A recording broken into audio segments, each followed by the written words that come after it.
initial payment of 500,000, Oliver, and then subsequent payments made in total, our client submits that they made payments to the tune rather of 4.5 million rand.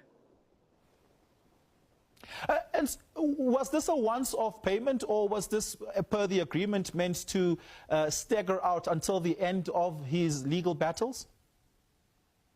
That was the nature of the agreement. As and when monies were required by the legal representatives of Mr. Makate, our client would then make these payments. I know there's a dispute with regards to the amounts, and I think, again, my client has produced proofs of payment in as far as the replying affidavit, which was filed earlier today. So, yeah, it's clear that there was a tendering of services by our client and certainly a fulfillment of its obligations in terms of the agreement by our client.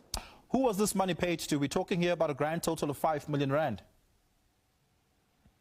It was paid to, there's a proof of payment to the attorneys of Mr. Makate, being Stimela and Lubber, attorneys based in Pretoria.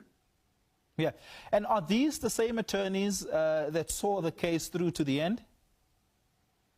Indeed so, Oliver.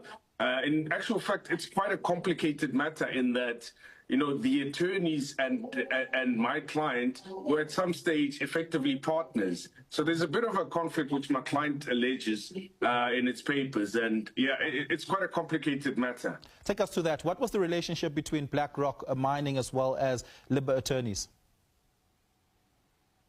So BlackRock appointed Lubber Attorneys. In fact, there was a meeting of minds and an agreement to reformulate Mr. Makate's legal strategy by my client and Stimela and Lubber Attorneys, which were appointed. They appointed the counsel, and there were various other things that were tended and advanced by my client in respect of the attorneys that Mr. Makate ultimately used until the finality of this matter.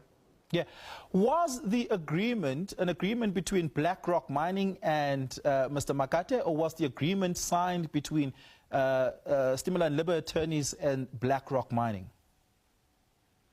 The agreement was between Mr. Makate and an individual who is now late by the name of Chris Schoeman, who was an advocate. It was on behalf of a company to be formed, which would be nominated, and that company was then effectively BlackRock. So that's what's transpired there. Yeah. So what was the role of Chris Schoeman here? Chris Schoeman was someone that Mr. Makate had identified to help him with his claim against Vodacom.